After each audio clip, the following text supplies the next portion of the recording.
Om Asatu Ma Sadgaya Tamashu Ma Jyotirgamaya Mriturma Amritam Gamaya Shinamukam Te Namang Pahi Nityam Te Namang Pahi Nityam Om Shanti Shanti Shanti. O Lord, lead us from the unreal to the real. Lead us from darkness to light and illumination. Lead us from death to immortality. And evermore shine in our hearts with your resplendent face. Om peace, peace, peace be unto us all. So today our topic is stages of liberation. Liberation or freedom. That is the song of the soul. Everyone in the world, whether human to subhuman, to microbe to the gorgeous, the stars and galaxies, all are struggling to get free. Everyone is tied by unforeseen power, which keeps us to the control of the body and mind and the external environment. So freedom is the very nature of ours. We all want freedom. No one wants subjugation. In any type of thing, any type of human behavior, if there is anything which subjugates or if someone is pulled below, there is a reaction, movement, freedom movement, fighting for justice, fighting for inappropriate situations of the world. So, liberation is nothing unknown to us. It is going against the slavery of everything which puts us makes us feel that I am a slave, I am bound, I am to be controlled, I am to be following these rules, regulations. Why? Unless I accept it. So, that's why everyone wants to be free. Poor people wants to be free from poverty. People who are illiterate, they wants to get education, to get out of the freedom. That's all that freedom, that urge to get out of that illiteracy. Ill health, we go to doctors to make our healthy. We don't accept that which limits me. Mental, physical oppressions, even doctrinal. Society's oppression, rich over the poor, powerful over the weak. And injustice in every area of social life, social injustice. So these are very known affairs. Every day we live in this society, we live in an environment where everything which is stopping my inner urge to flourish in my way, being given an obstacle or someone stands, I cannot tolerate that. Why? Because by our very nature, we are not limited. We are infinite. Because of that infinite source in ourselves, we cannot just hold on to this limited life of suppression, of domination, in any physical level, mental level, emotional level, intellectual level, and ego level, of course. My ego is higher than yours, and yours, who can be like me? So there is that dominance everywhere. But this is false identification with our lower nature. That's why we behave like that. But our real freedom is freedom from all bondage. Real, that's called mukti. That mukti, the liberation, comes when one knows oneself. When one knows oneself, then he knows that he is made of the same material, same spiritual element as the whole universe is made. There is oneness, sameness, equality. That experience of oneness everywhere stops all types of subjugation. That is the real freedom of here and real freedom outside. We find that a liberation theology in Christian world, Roman Catholic religion, there is a movement, it was centered in Latin America, emphasizes liberation. That liberation idea, liberation from social, political and economic oppressions as anticipations of ultimate salvation. You want ultimate salvation, so you need to get salvation from this. The social injustice, political supremacy or economic oppression. To get out of that, there is a movement. It's a human nature. In the religious order also, this type of many theology has come up. Black theologies of liberation, it's a contemporary to this above voice of the black liberation theology, feministic liberation theology, all this type of, is what they're saying. I want freedom. Don't try to control. This is injustice, I cannot take it. Palestinian liberation theology, is an expression of the political theology in the Middle East. That's a religious response by Christian leaders and scholars to political problems. That problem, how can it be solved?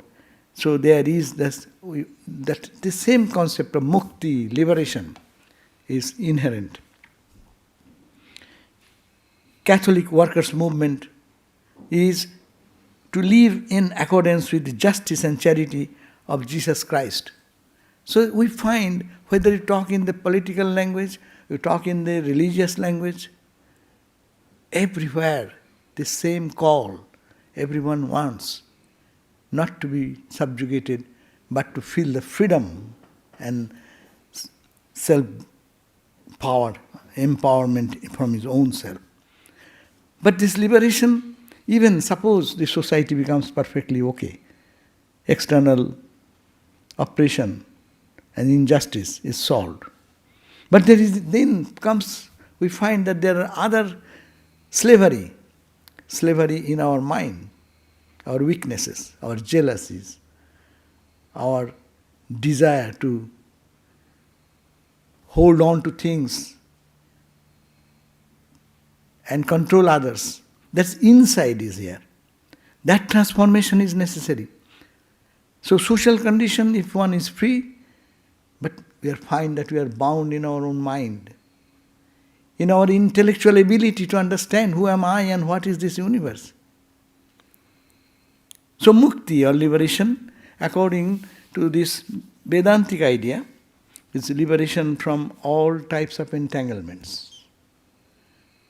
External and internal. That's why Vivekananda's the famous quote that each soul is potentially divine. We are all divine. But what a foolishness, not knowing that divine. We are just running into things which are making us more slave and every day, born slave of external situation, external object dictating my life, external a personality, some person's words are dictating me. I am not hearing the inner voice which is within us. All of us. That's why Vivekananda said, each soul is potentially divine. The goal is to manifest this divinity. That is the freedom. Freedom is here with me. How to manifest the divine which is within me?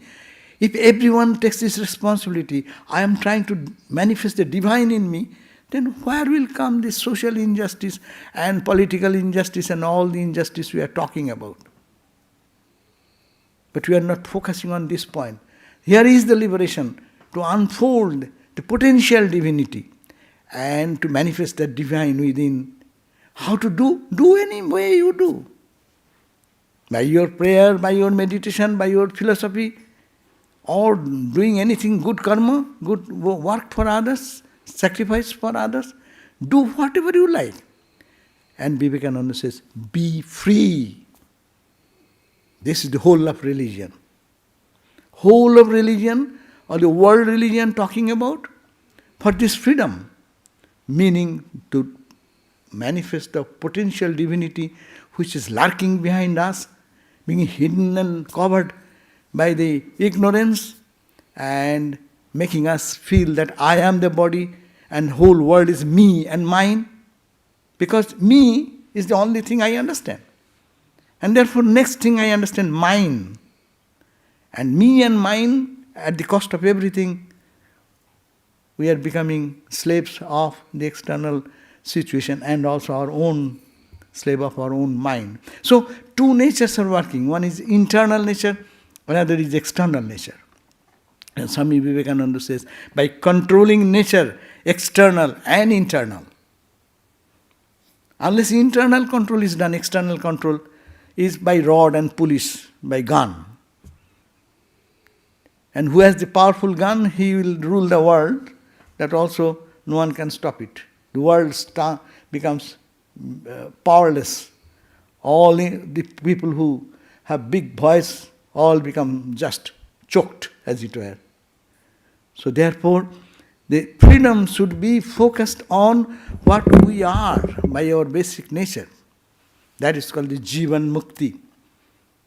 And that is mukti is liberation. We want freedom from all bondage, both internal and external. But whatever way you do, it is your choice. And that liberation can be divided into, in the Vedic time, it has been divided into two types of liberation. One is jivan mukta. While I'm walking, I'm interacting with people, I will feel the freedom, and anyone comes to me, they will feel freedom. This is the problem. I may feel freedom. Many of the people in the world feel free to do. But before them, someone goes, he or she feels crippled. Swami Vivekananda was such a personality, it was said that when anyone comes to him, he used to feel uplifted. There are people, you go before them, you feel you are meaningless, worthless, a doormat. That is the freedom, gives that elevation of the individual as also of whoever surrounds them. So that is the liberation, mukti, and mukti is not a post-mortem thing. After death, okay, I will go to heaven. What is the guarantee after death you will go to heaven or where? There is any guarantee? Unless you will be much more guaranteed if it is here now. Now, while living, you feel freedom. And you feel absolute joy and established in the bliss. Not only, it is only two sides of that. Jivan mukti means attantika dukkha nivritti, absolute annihilation of all types of suffering. The world will fail to give any suffering to that person. The world will come with a sword in hand to chop your head. Then also you will say, smile and say, oh, you are touching my body, not me. I am the soul. I am the infinite reality beyond all name and form and duality. So fearlessness comes because of that liberation from bondage of ignorance. So, jivan mukti is the goal of life. We are born here, that's why jivan mukti. The Upanishad, that Jivan Mukti Vivek, it says that Jivan Mukti Sukha Prapti Hetabe Janmadharitam.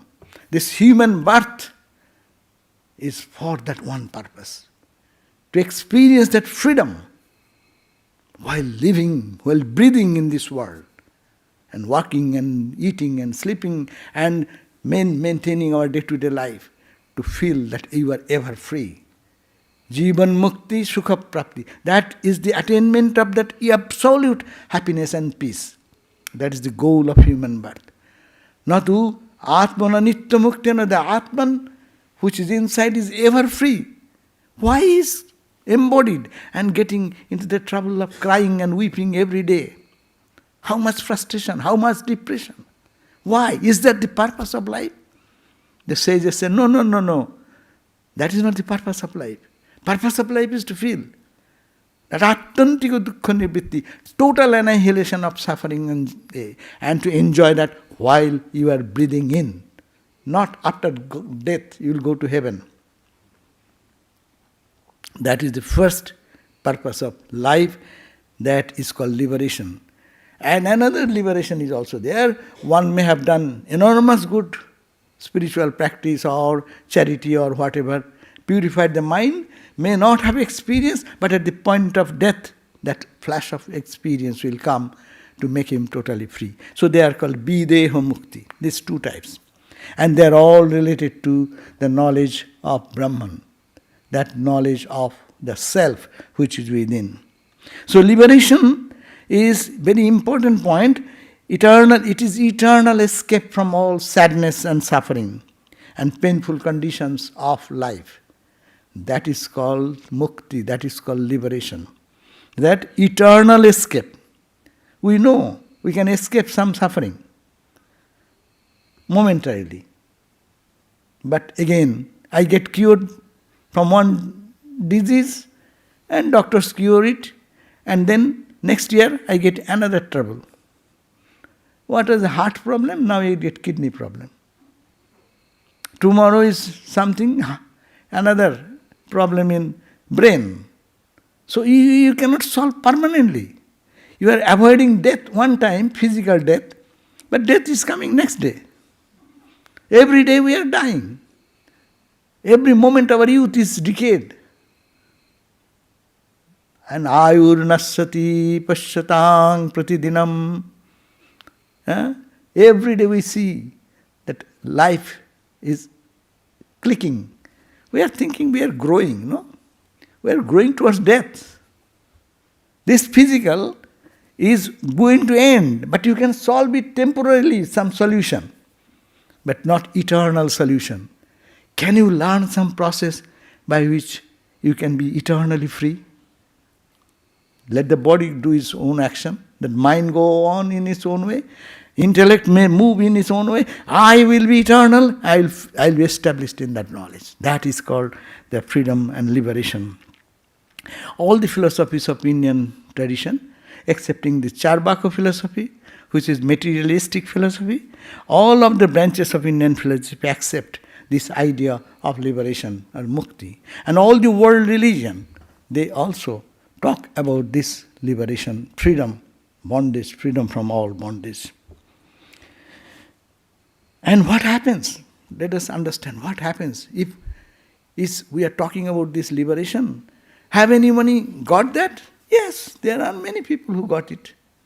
Thousands of people. At least dominantly we can find Christ, Buddhas, Ramas, Krishnas, Ramakrishnas.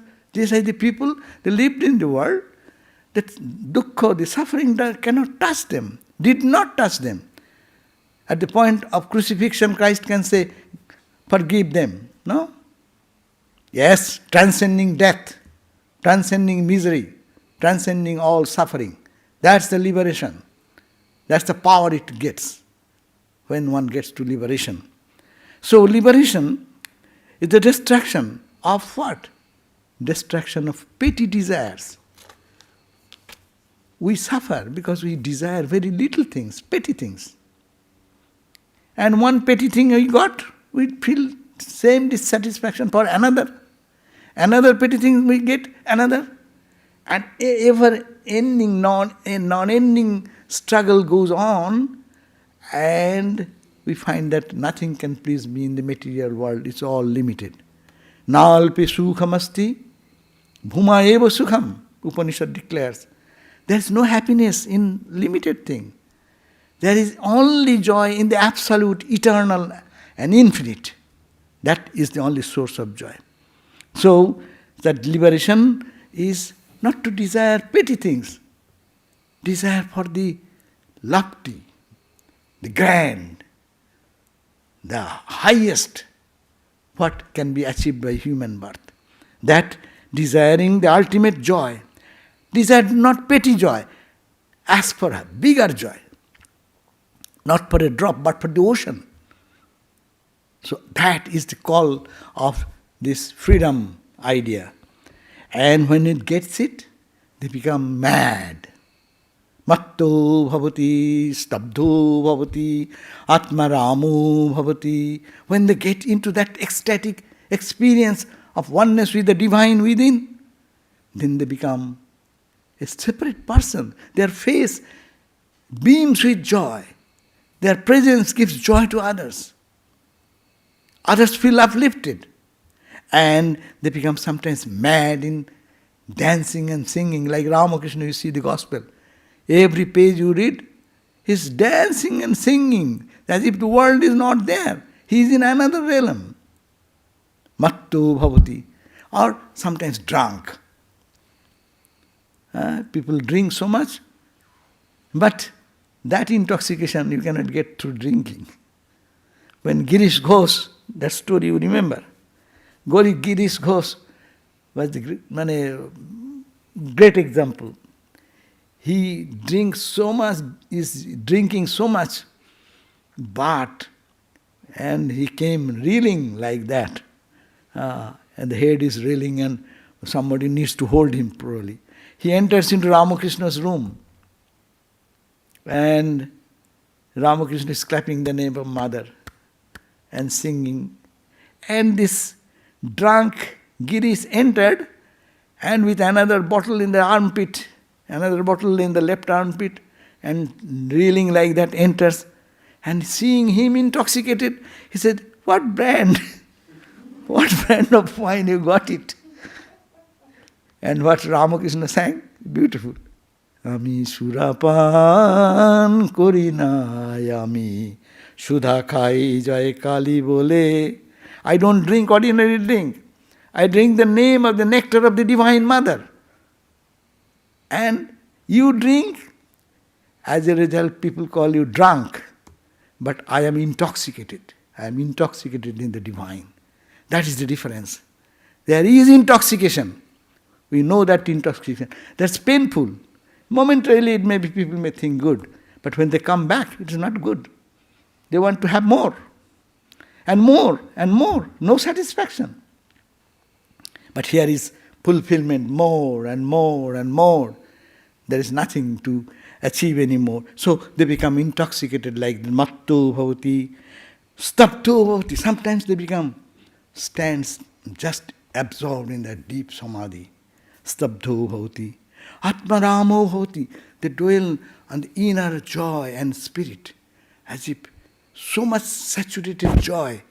Where was that? Going before them, people think, oh, these people are some coming from another planet as it were. Nothing of the material world can touch their inner peace. So that happens. That is called the freedom. Freedom can give that much, that intoxication, that absorption, that fulfillment, and that type of desirelessness. Nothing in the world. They're all, yes, there is joy. The same joy permeates everywhere. God is everywhere. God's joy is everywhere. But these are drops. One little drop, drop, drop, drop. You go to the source, unlimited source. They become absorbed in joy and they can give joy, that's why, so spontaneously. Thousands of years passed. Even you think of Christ, you think of Mother Mary, your heart becomes peaceful. What is the tonic there? What is the power in their name? What is the power behind their form and name? That is that attainment. They have shown us the path. This is the path. Follow and you attain to your eternal freedom.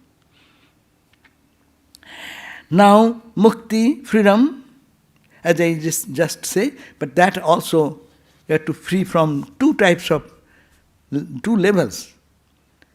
We know bad thing is bad, we will have to give up, no? But good is also not good. You have to give up the good also. Iron chain, someone binds me in iron chain. Iron chain is bad.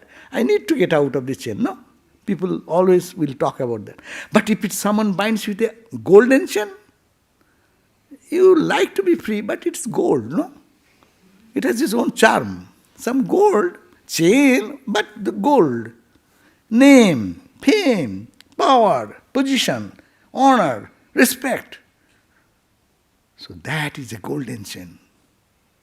Bad chain, I know, meanness, unkindness, all this, it's bad.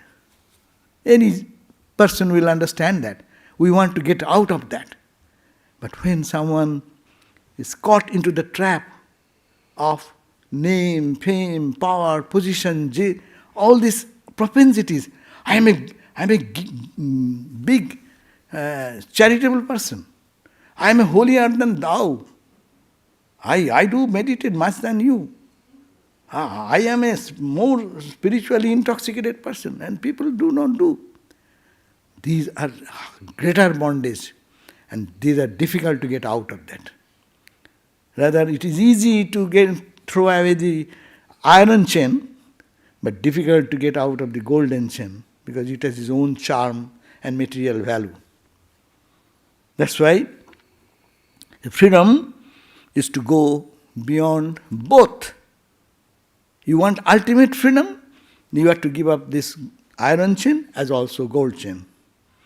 Swami Vivekananda, that's why in his beautiful poem he says, "Where seekest thou the freedom?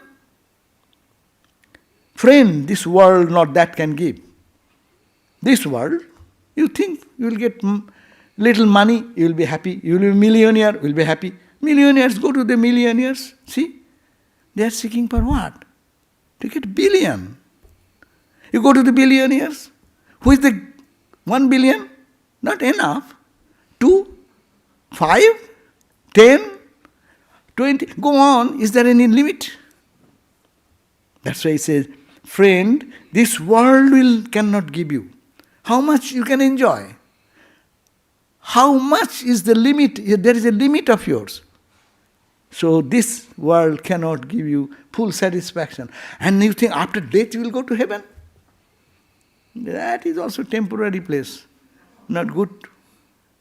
You may do good work and go to heaven and enjoy 5-star hotel arrangements. But when your turn will come, your period, passport will be over, visa will be over, then the good 5-star hotel will not keep you another day. Sir, get out. If sir does not listen, then call some guard and then throw out. So, Hindu God, Hindu heaven, no. Christian heaven is maybe eternal, but Hindus don't believe in that eternal heaven or eternal hell. Both. You did some bad work, so you should not be punished forever. It is becoming little irrational. So Hindus are in analysis, they think that so it is temporary hell. You did this bad karma, have some punishment, come back. And do your work. Another chance you get it here to correct yourself. You go to heaven, okay, you did good job. There is also exit. So what is the use of going there and spending time? Why not understand the source of all joy which is in your heart? You find the joy here within yourself. It is there. And to reach there, being freeing ourselves from the external attraction, attachment, gradually going inward and inward and inward and attaining that. So Swamiji says, this world, not that can give. This world cannot give you ultimate happiness.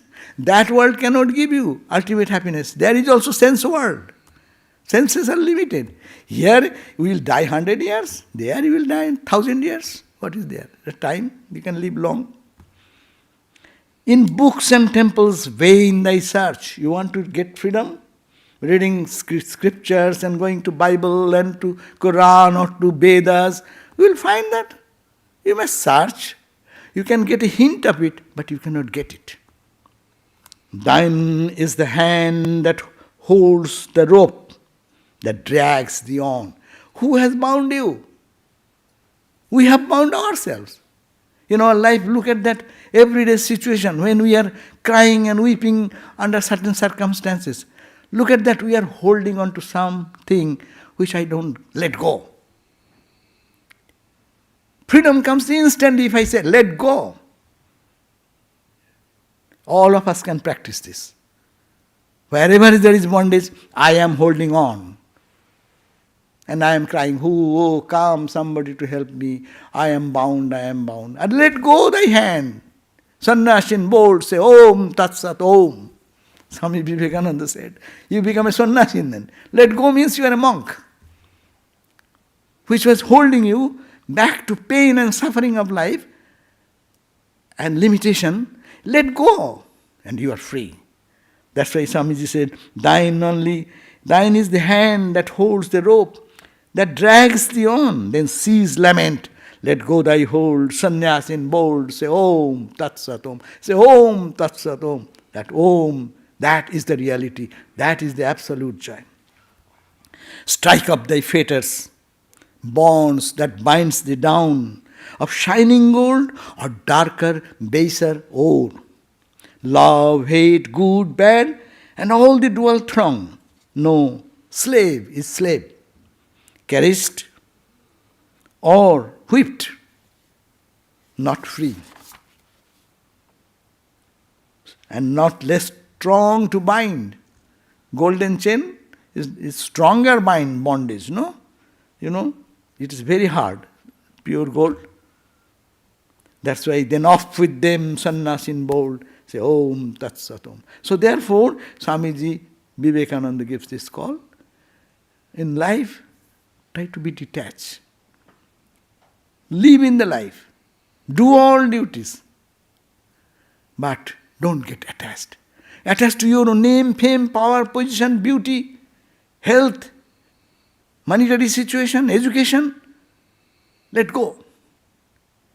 Do achieve in life, but let go. Let life bring things and let us move on and on and on to the end journey where the joy of absolute peace will be there. Nobody to lose, nothing to lose. Attaining that our divine self. In divine, in God, everything is there.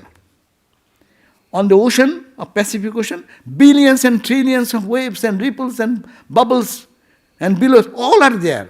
You catch the ocean, you catch everything. You can be attracted to a wave. These are all waves. We are all one wave in the ocean of consciousness. And we get stuck here only. And me here. And here and there. And we cry and look at the ocean, infinite ocean. That is the freedom. Therefore, final liberation, when it becomes free, that means they become free from what? They become free from 5 bondage, 5 levels of bondage. We identify with fundamental bondage is annomaya. That's why Vedanta says, annomayo, pranomayo, manomayo, vijnanomayo, anandamayo, atma me shuddhantam, jyotiraham, viraja vipapma, bhuya sagum swaha. What a Vedic mantra.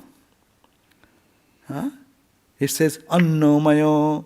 Annamaya, the body is made of anna, food. You take every day whatever food, it makes the body thin or heavy. Annamaya. Pranomaya, you eat food out of that calorie and the energy you get in your body. Annamayo, pranomayo, manomayo. Behind that, this is the physical. Behind the mind is there. Mind controls everything. First the body, then the energy of the body. We call it fatigue. Fatigue syndrome. No? Body is strong, but I don't find energy. The energy is another identity of ourselves. Physical body, identification with the physical body. I am not. Because I forget this body when I sleep. When you go to bed, either you live in dream world or you sleep. You forget this body which is so dear and so important now. So what is you? Is this you or the dream you? You create in your dream yourself. Are you that or are you this? No, this is this now, that is wrong. And when you dream that, this is wrong. So what is then truth? Truth should be all the time same. Truth is truth if it is yesterday, if it is today and tomorrow. But how it is that? Everyday experience, you are one time identifying with this body, another time you are identifying with your dream body, another time you are sleeping, I don't know anything. So what are you? So think that this body is a superimposition on you, real you. And then the energy, big, powerful person, dominating on other person. It's the energy level. That is also not you. It will go away. Where are big wrestlers and this who can fight and get the glory of the powerful people in the world, no? So where did they go? If it is eternal, it is not eternal. You gain, what you gain you will to lose. That's why we cannot carry the body after death. We get it from here with the food and other items, no? The body grows, and when death comes, it goes back to its original element. People put the body in the fire. What happens? It becomes ashes. The material thing goes to ashes. Water part goes to the water. Air part, it goes to the cosmic air. You analyze this way, everything we borrowed from the world, it goes back to the world. Who are you then? So I am not this body. I am not this energy, powerful person. Physically, I can fight with 10 people or 20 people. Oh, I cannot do even someone's one hit, I can fall down in the ground. No. This is energy level, you are not. Annamayo, pranamayo, manomiyo. Are you in the mind? We are always troubled in our mental level, emotional level, no?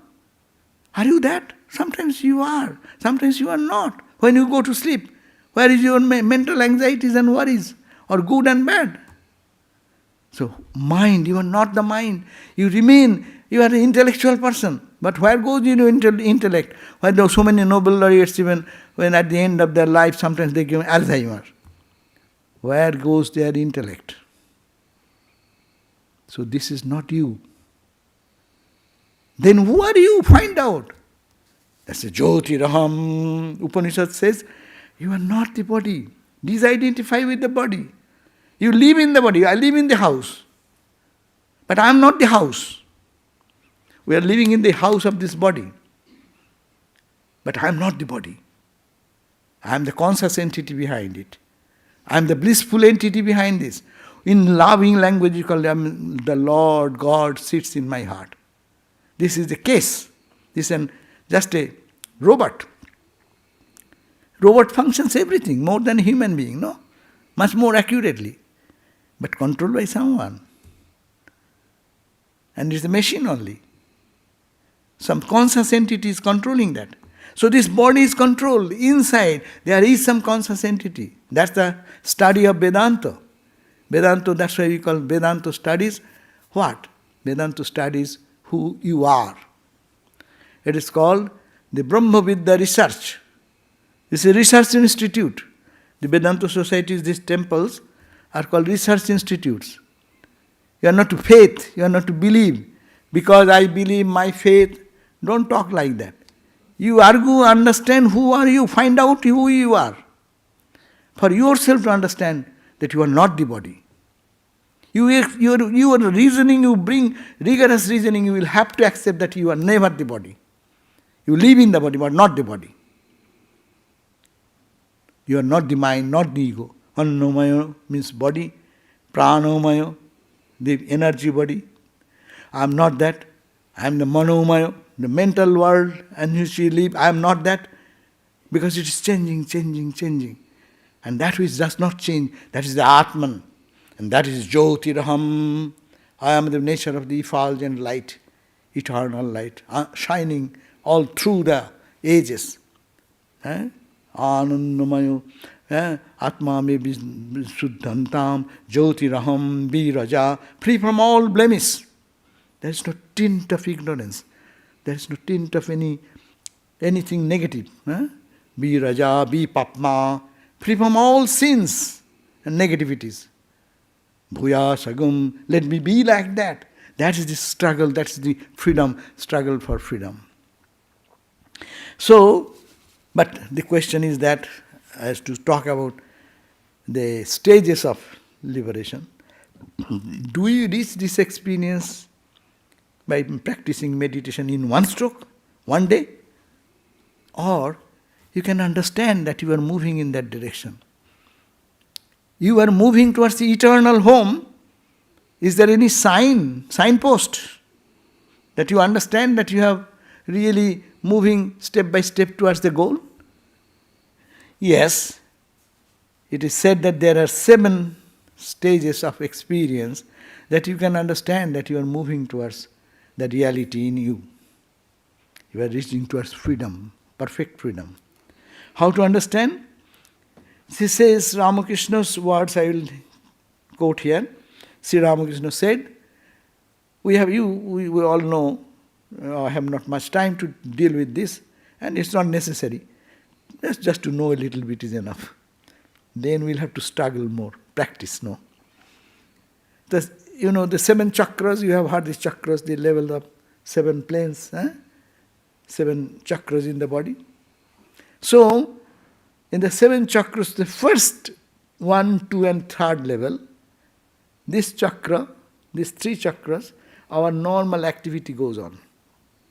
We eat, we sleep, we do our day-to-day responsible duties, we go to school, we learn, or we teach something, whatever. All this goes on the first 3 levels. So, Sri Ramakrishna said, the mind normally lives in these first 3 levels. And then, what is the net result of mind being in these 3 lower chakras? What happens? Then mind feels attached only to the material things, lust and greed. They live in that level. Higher world is not open to them. They don't care for knowing about who am I, why am I here, what for I am suffering, what for I am going to education. You spend how much of your life's energy to get a degree, for your getting a good grade. And what for? We get a good job. Then what for? To get married. What for? Have some children or some fun and fight. And what for? Then one day die. Is this the life? This is 3, those people who live in this lower 3 chakras, Sri Ramakrishna say, they live like that. And they die like that. Then, when the mind, by spiritual practice, or find simple uplifting their mind into a higher realm of thinking of God, the divine, in your heart chakra, when the mind runs here, then Ramakrishna said, you see light and effulgent, self-luminous light within yourself. You feel that's a different world. It is with me. I do not know. Was it with me? So that is the level when mind raises into the heart chakra. It takes long time to move this 4th to 5th, 3rd to 4th. The 4th realm, it takes a tremendous experience of life to see I have tried to get joy to the material objects. I have spent enormous energy, exhausted all the power which I have, but I am still dissatisfied. I don't find joy. I have earned money, I have good home, I have good car, I have good friends, my friends are good, my relatives are good, my relationship is good, but I am not still satisfied. Then they search for something, that inner call pushes them, and that's why they become little inward, or they turn their in direction, and to rise their mind into the higher chakra, first higher chakra, then the light comes. That's why many spiritual people you see, I say light. I see some halo, I see some divine personality with a light, no? All the Christian mystics, Hindu mystics, any religion you talk about, they talk about light first. Then if the mind moves to the another chakra, it's called the throat chakra, then when mind comes over here, Ramakrishna says that you will not relish to talk about anything but the divine light which you saw inside. You will not relish any other material discussion. Rather, you will run away from that area. Rather, Ramakrishna used to cry, going over the roof of the music tower in Dakshineshwar, used to cry, I am tired of listening to the worldly talks. I cannot bear anymore. Come, pure souls, please come. Whom I shall talk? Say, Christ found some disciples who he can relate to the message. Sermon on the Mount actually was first in the mountain, they gave to them mostly the intimate disciples who can grab that message and apply into their life. So Ramakrishna was crying like that, and that's why came Vivekananda, Brahmananda, like the stalwart, pure in heart, who can grab that spiritual teachings and manifest in their life. So here will be a stage when you are embedded in light, embedded in that consciousness. At the same time, your mouth will speak only of divine, of God and God. You read the whole gospel, it is a proof. This big volume of gospel is there, and see how many times you can find any material talk. All the discussion, God, love, devotion, knowledge, wisdom, meditation, constantly talking about that divine. So that will be here. Then mind goes into the another chakra, the here, in between the eyebrows. Then you can see the God living present and living presence of your ideal, whatever, Christ, Buddha, Rama, Krishna, the consciousness, all pervaded consciousness, at the same time personified form.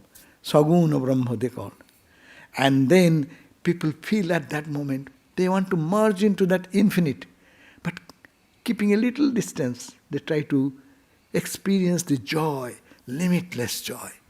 That's why Ramakrishna used to go to those states and totally oblivious of the world. His body will be with the sign, carrying the sign of all the death. That means no heartbeat, no pulse, the eyes does not roll. So all these symptoms, because mind has gone up in a higher flight in such a way that it's off from this whole physical body. And then little trace of ego remains. In that trace of ego, they enjoy the bliss. Ramakrishna said that I want to taste the sugar, not to be the sugar. When that little ego remains, tasting is possible, the infinite joy. And that ego also merges. And then what becomes? Who will say what becomes?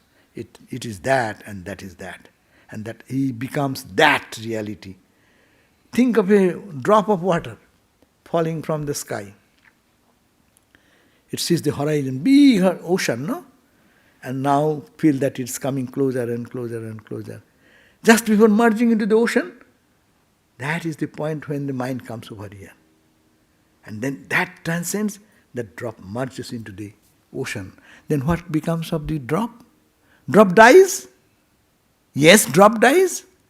But drop becomes what it is, what it was, what make him separated from the ocean. That becomes H2O, the same as ocean, and no identity. To say, where is the drop? Drop you cannot find. You say it is ocean. And the drop himself, his ego being gone, he does not know. He forgot his eternal identity. That is me. I was this. And I was crying and weeping, being a drop, being buffeted by the circumstances of life, crying and weeping every day. The mercy of others, please help me, help me. I am in difficulty, please protect me. And I am that. I didn't know. That is the experience that happened in the last stage, Ramakrishna says. And there, if one remains in that state, when they come back with that experience, we call liberated people, those who live in the world like us, but not entangled into life. They live the freedom with freedom, because he knows that he is this drop has merged and again it has become bubble, no? Or a wave. But knowing fully well, I am the ocean. I'm not limited by this wave, the dimension of the wave, because that experience is so intense, one cannot forget that. And that is our goal to reach. And for that experience, this experience does not come at a time. Gradually, everyday spiritual practice, every day living a good life, noble life, will unfold the potential divine within. Like I give you an example. Today the sun is very clear. In Santa Barbara you will find some days thick cloud and you don't see the sun. Our life is like that. We don't see the sun. We don't see the joy. We don't see our eternal light. The sun is not gone anywhere. All the time sun is in the sky. When the cloud comes in between me and the sun, we say it is a dark day. There is no sun today. So no sun inside. I am a pure guy. I am this. I am troubled by this and that and that. But let the little layers of the cloud be fanned. You will take a fan and drive away the cloud. What will happen? You see inner light coming more and more. You can see a trace of light behind. And then go further. As the clouds are removed, you see light is becoming brighter and brighter and brighter. It's a journey to the light of our own self. And suppose when perfectly the cloud is gone, you see the shining light. Sun shining all the time in its eternal glory and joy. So these are the 7 stages has been mentioned by Ramakrishna. Also Vedanta talks about 7 stages. That is also to understand that it grows, it needs our nurturing. We nurture a plant and plant becomes a tree. And plant becomes fruit-giving tree. Afterwards it bears fruits, flowers, fruits. No? This life is a plant. This plant is to be nurtured. We waste this life. This is to be nurtured and taken care of, and so that it grows and grows with love, devotion, unselfishness, kindness, sacrifice for good of others, getting out of our meanness, unkindness, jealousy, all this negativity and beastly nature which I am carrying inside. Get out the fan, the cloud which is separating us. And then one day we will reach that state of freedom. Wow, what is me? I didn't know that my divine nature, and I was a slave of the society, slave of my friends, slave in every situation. I am a born slave. And where was my freedom? And this is me. The eternal freedom is with me. So that knowledge will come. So need spiritual practice, need prayer, need tearful eyes. Ramakrishna said, people cry for mundane things of the world, little loss of money, little loss of this. But eternal joy we are losing every day. We are not aware. Who cries for eternal joy inside? Who says, I want to see the divine and to be tuned with that divinity? So that is the call of this topic. Here is so much, we will have to make a journey inward. And by God's grace, our own effort, it will happen. So, our effort, we do effort for everything. But when it comes for spiritual life, I say, I have no time. You have time for sleeping. You have time for eating. You have time for your party. You have time for your all doing responsible things. But God is most unimportant thing. It can stay for years. It can stay for another life. Okay? So let this life go on like this slavery life of slavery. So this is a call from getting out of the life of slavery and bondage to the life of freedom, Atma Mukti. Om Shanti, Shanti, Shanti.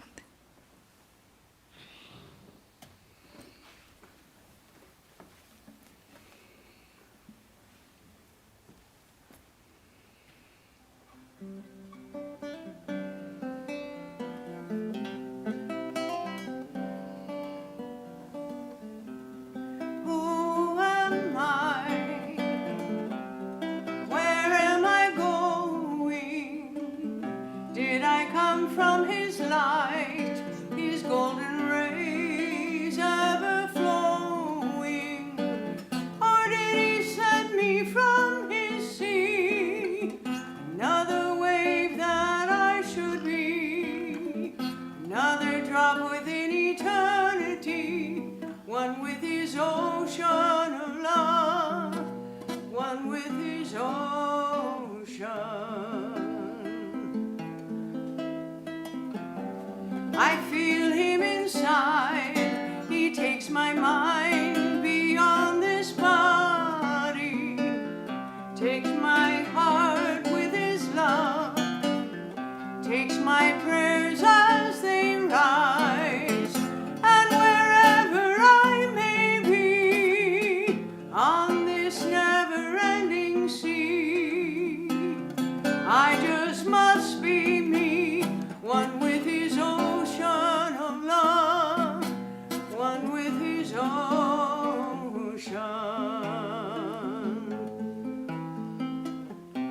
I know what I'm not, I'm learning more what I am. He guides my feet in his dance, I give my songs all to him. I can see his light ahead as his name takes me along. Every path that my feet do tread, one with his ocean of love, one with his ocean.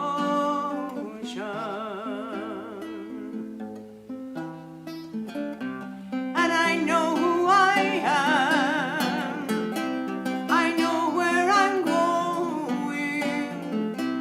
I've come from his light, his golden rays ever flowing, and he sent me from his sea, another wave that I should be, another drop within eternity, one with his ocean of love, one with his ocean of love, one with his ocean of love, one with his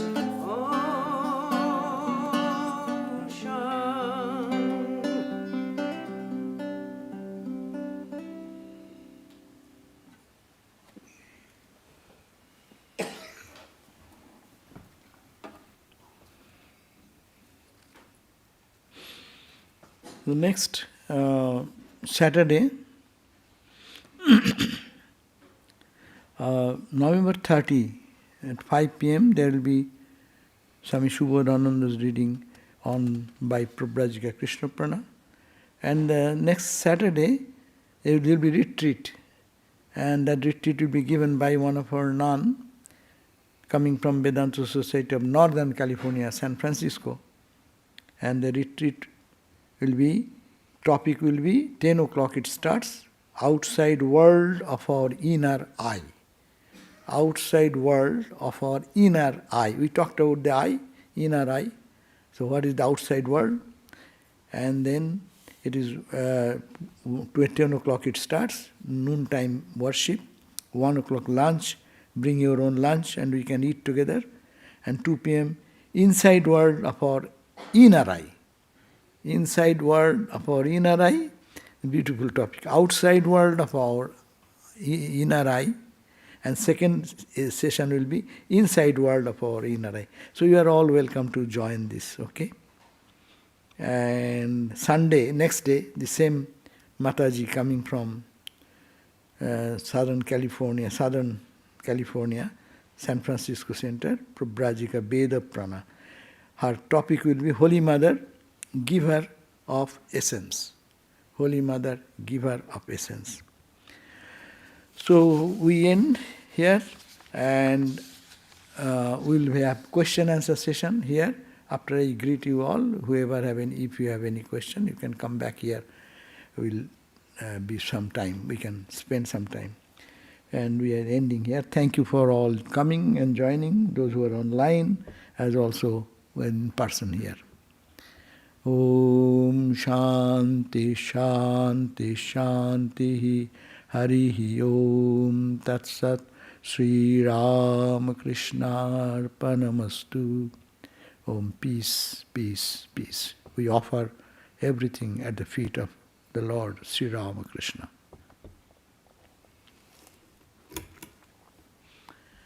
So what is the question?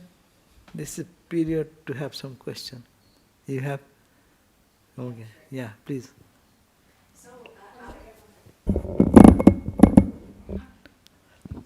We are 4-5 people, we don't need much.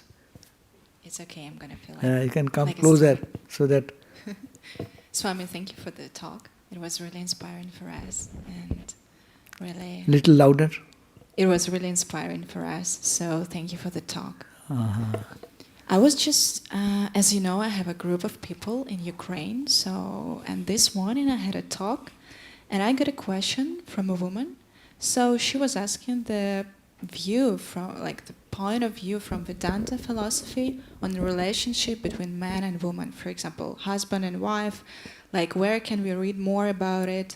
I was searching like for this information in Ramakrishna and Sarada Devi story, but I've learned that they actually didn't have sexual relationships, so they lived separately. And the question is for those who live now here and who has like the, you know, like husband and wife living in the same house, what is the way of... No, everyone should not be a monk.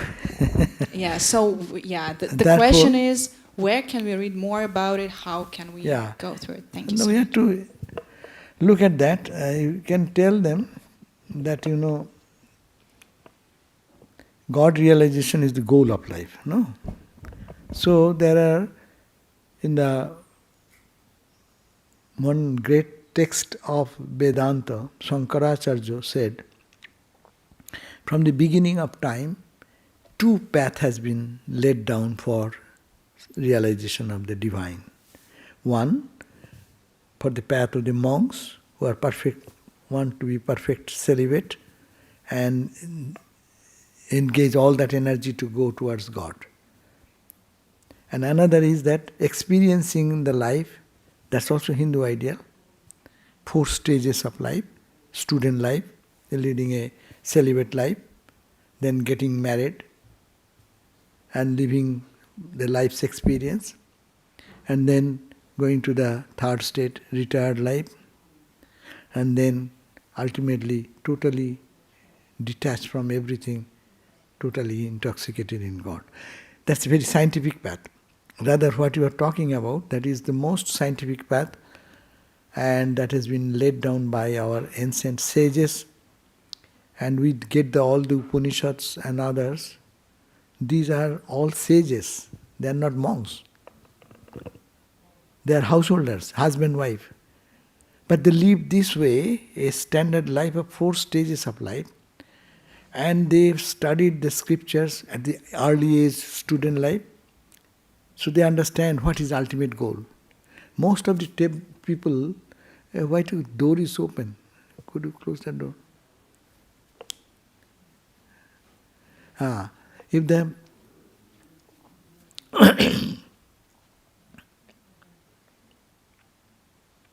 so if they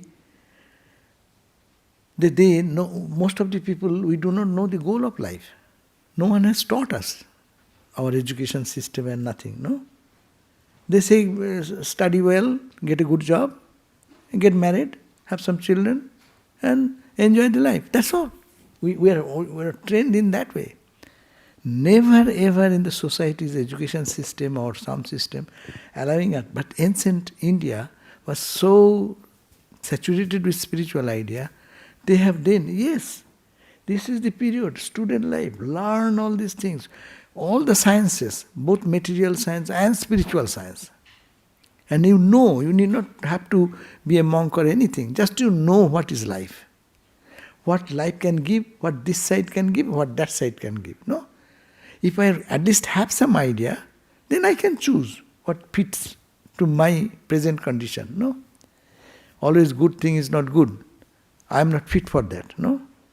If someone says, oh, getting a PhD is very good, but I am a 10th grade boy, shall I get a PhD? Run for PhD and get frustrated? Not necessary. I am 10th grade, I will go to the 11th grade, 11th to 12th, and I will go gradually. So this is the path. Those who are mentally, by their own volition, don't find any interest in this life of living, with a little joy, little pleasure, little suffering. No. They can take a course. No, I dedicate myself for this spiritual life and I will be totally thinking of God and doing good to others and serving God. So, but all these sages in the student life, they have their study of the scriptures, and then there is a compulsory. Then you will have to get married and have an honest, sincere, pure life relationship should be deep and profound. And that deep, profound relationship will be such, it's not superficial. It should be committed to each other, not in a human level, but a spiritual level. You love your wife, thinking God in your wife. The wife should love the husband, thinking God is there in him. Therefore love, though it is physical love, but it is actually with this philosophy in the mind that is taking them to union with God. So this is a high philosophy. Living in the world, mind can be lifted into divine level gradually. Divinizing the relationship. Where is relationship? Tell me. This world is all selfishness. Talking about love, love, love, love. A most selfish world, finding my pleasure, my joy. You go to hell, who cares? Otherwise the world would have been heaven, is it not? Look at this society. Why so much fight? Why so much antagonism? Why this relationship is becoming bitter and bitter? Why? Because you don't respect your wife. Wife does not respect you. Because you are the human being, naturally you have your failures. Your wife will see the failures, and you will also see the failures of the wife.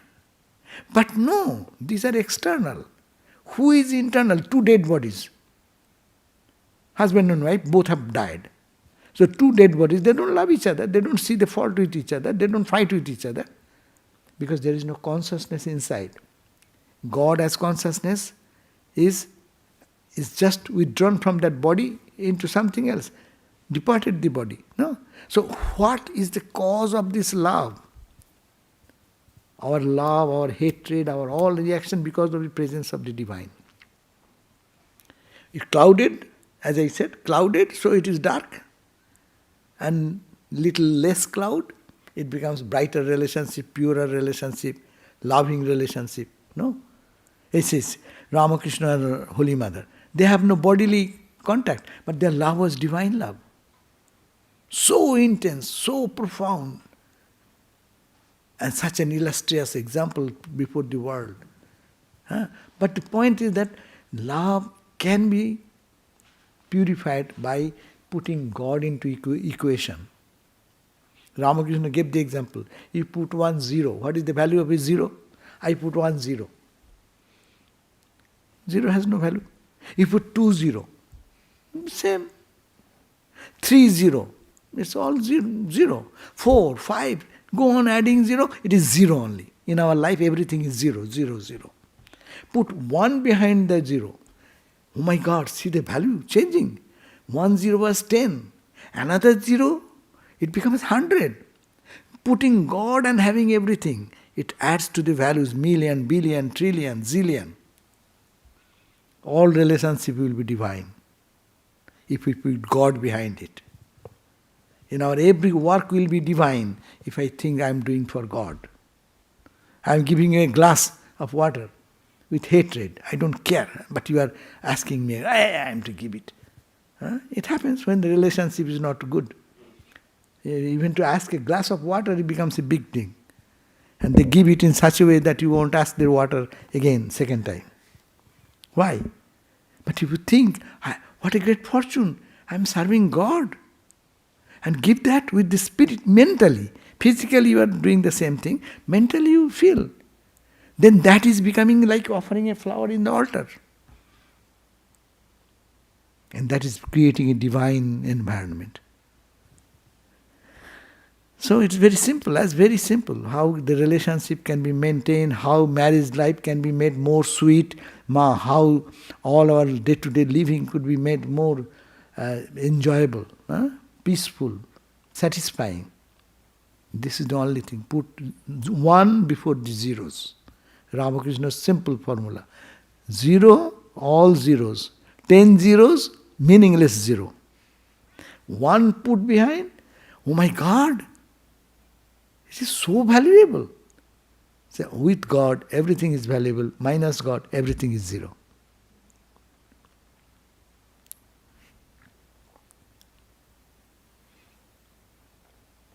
So, any question from this side? From online side? Swamiji, Pranam Maharaj, my daughter Dhwani, she has some question for you. Okay. What the question? How do you find happiness in schoolwork? In work? Eh? Schoolwork. Okay, okay. Yeah. Yeah, you can find that this, why are you going to school, first of all, tell me. So We all can go to get education, is it not? Acha, what will education do? in the future it'll help me. It will help you financially, it will help you increase your wisdom, knowledge, no? And you will be a person of knowledge in the society, you will be a teacher, you will be a professor, you will earn money, you have a good living. So there are so many potential things for which you are doing. Now you think, unless what we get into the school system, we train our mind to organize. How to write a poem, how to write an article, how to do the equation. It is education, Swami Vivekananda says, education is the manifestation of the perfection already in man. So through education, school, what you are trying to do is manifesting the potential perfection. The perfection which in your mind, in yourself is there, you are trying to manifest it.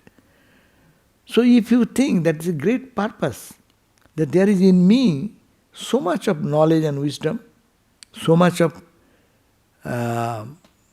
organized knowledge we can develop. See, people getting to school, getting out of school, going to college, getting all this education, ultimately they become Nobel laureate, or they become great researcher. They invent so many things. They discover so many things. It is adding to the world culture, adding to the human civilization, adding to the person who is doing that. Say cancer, given an example. If someone not getting to school or cancer treatment would have improved every day, how it is improving? Treatment is getting more and more easy. Knowledge is coming from within. So school, we can think that way. There is a higher goal of this schooling of my mind, schooling of my emotions, schooling of my understanding. And gradually you bring out what is potential in you. As a result, you become a big scientist. You can be a doctor, you can be an engineer, you can be a professor, you can be a scientist. So these are for opening up your inner potentiality. That's why you are doing. If you feel it is your need, for your own good, and to help the world with your knowledge and wisdom. So, if you keep this ideology, then it will help you to do the job, school lessons, much lovingly, because it is helping you. Okay, thank you. Otherwise you will think that mom says I am to do, or dad says I am to do. I don't like to read, I want to see some game. Okay, I would suggest make a balance in your life. You see, make a time for your fun. Look at the games and do something. So many things are in the internet now available. Increase your wisdom in your other way. But at the same time, you make a plan of yourself. So you think that is my responsibility, and I will be developing my inner potentiality by this way. Therefore, it is helping me. If I don't do, then I lose this. So think in this way. Okay, thank you. Okay. Yes. Okay. My question is, Closer. sir. My question is, once a being becomes enlightened here on the planet, once somebody becomes enlightened and survives the death and birth and still lives here, so that person is not attached to the senses of life. He has to live through it, but he's not attached to them. And so when he leaves his body,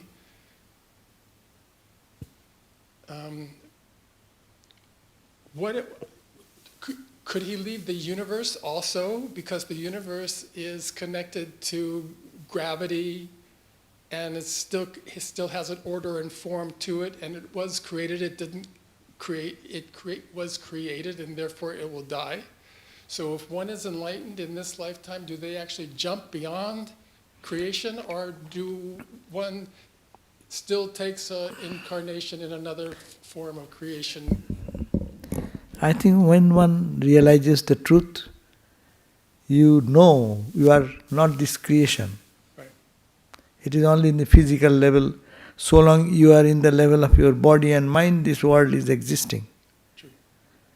So therefore, instantly actually our experience means our mind identifies in another level. And when it loses the mind, capability of the mind, what is the characteristic of mind?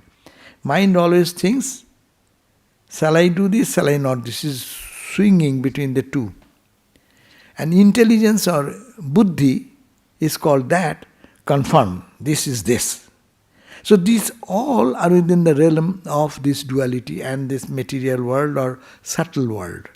We call God, we call heaven, Hindu God, all these different planes of existence. That means, wherever our mind lives, we live in that world. In the same world, planet, earth, someone is in heaven. Someone is experiencing hell. Because their mind is that. So when the mind becomes so pure, that it becomes stainless, then it becomes Atman. And Atman is all pervasive. There is no going, no coming. As I gave the example, little drop, not yet touched the ocean, so there is a separation. But when it touches the ocean, not to come back again, because it is one with that cosmic reality. Those who come back, they have still something yet to attain. Suppose someone have attained so much peace and joy, but still they want something more. That means perfect purification of the mind has not happened. They will have to come back again, take a human body. When we leave our body, what goes with us? See, the body remains here, no? But the soul, what we call soul, what is soul in simple language? Soul is that when you dream. Look at that. When you dream, what remains? You don't identify with this body. But we have a body, is it not? That body has eyes, ears, not this type of thing. You also drink water there. You breathe there, air there. Not in this body, but in the dream body. You have all of us have the experience. That means that there is an existence in the subtle, we call subtle body. That subtle body, when it departs from this, that subtle body moves into another plane, another level of existence. And that continues till again to experience the gross universe, you take again birth. There is a time period when you will do, depending on your planning. We do plan, but we do not know that we plan. It happens, we think it is happening. But it is our wish, our desires bring it back. To give us another opportunity to find the eternal truth. This life, God has created this cycle, it is only to take us, push us to that absolute truth where we are going back. We'll have to go back there. So if we can do it now, it's okay. If it's not, another chance, another life. Hindus think that is another chance, another life, another chance, another life. So those who are tired of this experience, that this coming is not good, again to be born, again to go to school, again to go to kindergarten school, to and then school to high school to college, to have all these hassles of life and how much when the friendship will come, separation will come, again to go through that again. Better finish now.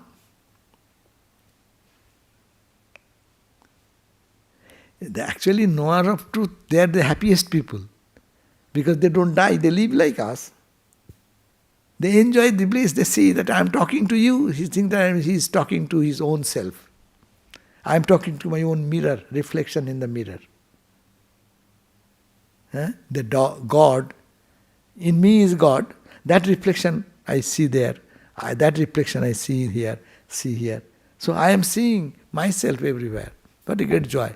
Why people go to stand before the mirror? To see how I look. So this is the way how I am reflected in the millions and billions of created universe. No? So it's a joyful state. Those who have made themselves free from all entanglements of bondage and suffering, actually they are the happiest people in the world.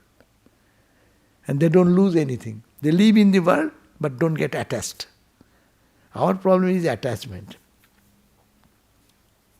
See, the gross example, the teller of a bank teller, how much money that person is handling.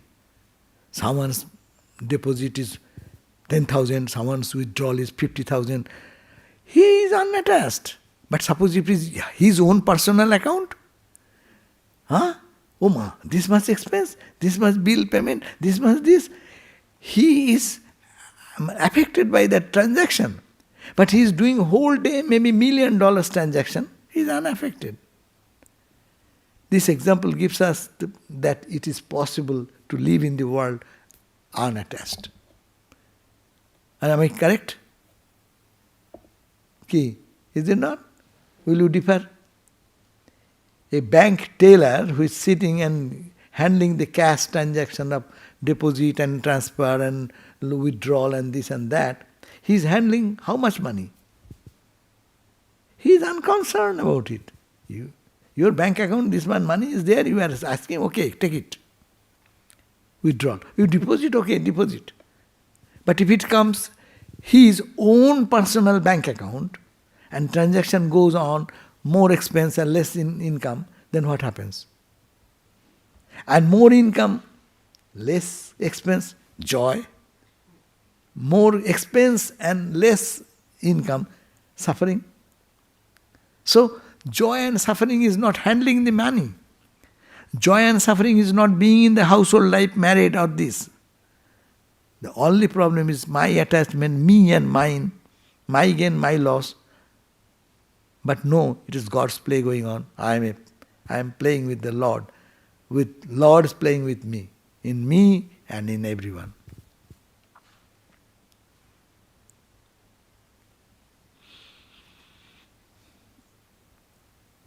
So how are you, Leanne?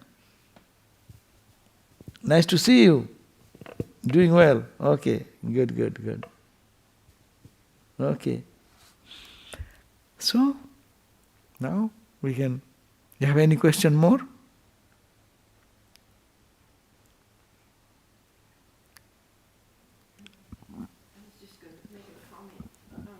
It's good to read the story for you, Sarvadevananda, and also the Gospel of Lord Krishna, so you can see what their love in their marriage is like. It's just Yeah, that's true. That's true. They were really married in a very practical sense of the word. Yeah. And lived their life together. Yeah, there is no wrong in having their normal sexual life. But that should be divinized. But Ramakrishna, even not being any touch of anything of the body level, the love is so profound, really unparalleled in the history.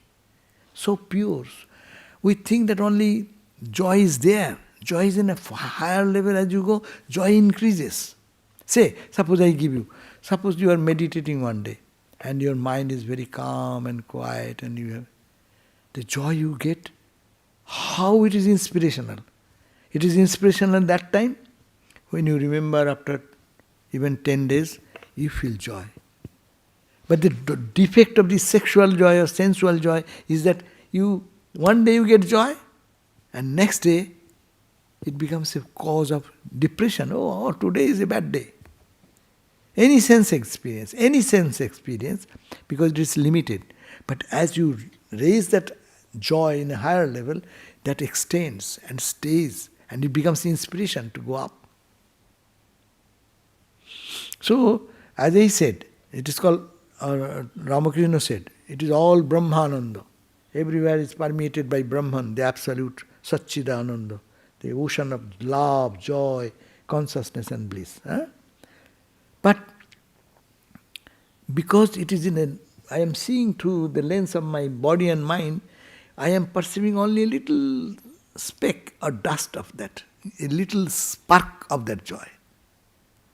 But if it can be extended and purified, then that will give the sign of presence of the cosmic joy. But that's why spiritual practice. It is not to be just a theoretical talk. It should be practiced. You sing, you go to the Hare Krishna people. And when they sing and dance in the name of God, that particular moment they forget everything.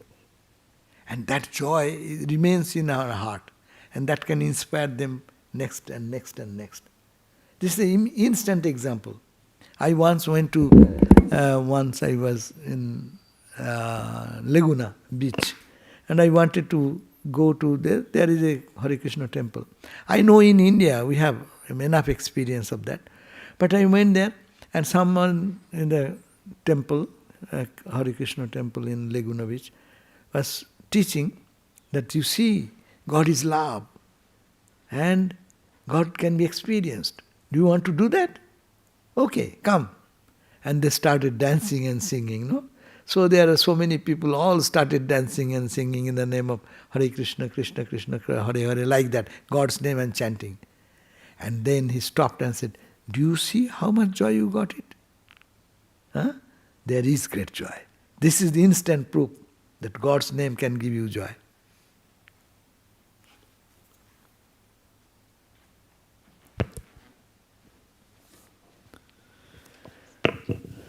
Swami, I have the next question for you. What is your opinion on spirituality and money? So, as you know, spirituality and money. Mind, that's it. Money.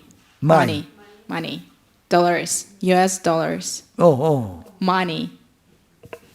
So, as we understand, for example, the temple or any religious structure works as a non-profitable charity organization.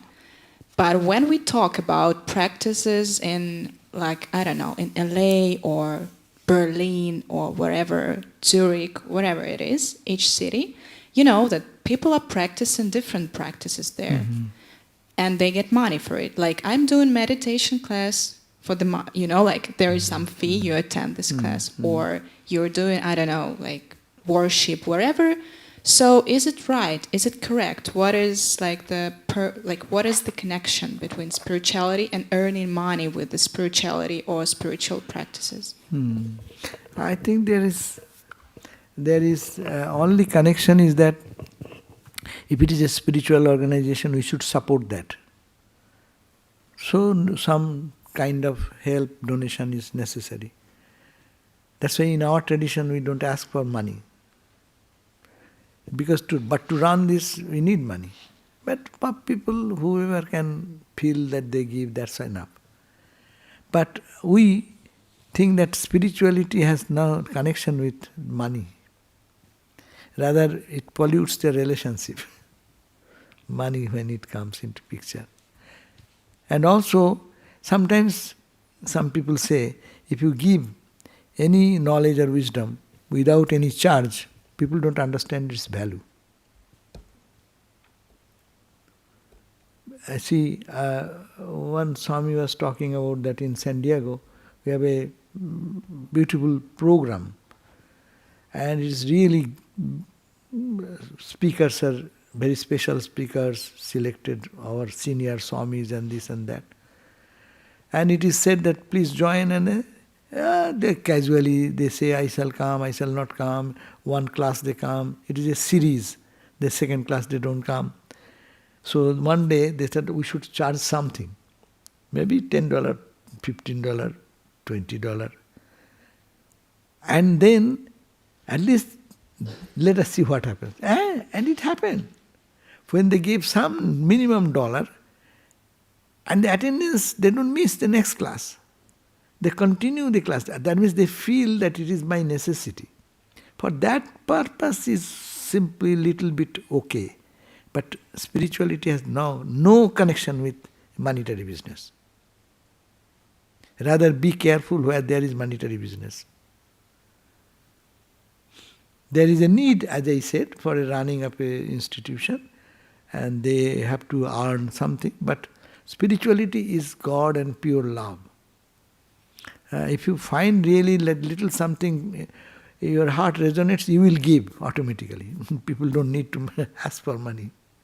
But spirituality should be different, because it actually should give us always inspiration to how to go back to our inner self, how to make my life peaceful, and anyone coming in contact with me, they also feel the same type of love, joy, blessings like that.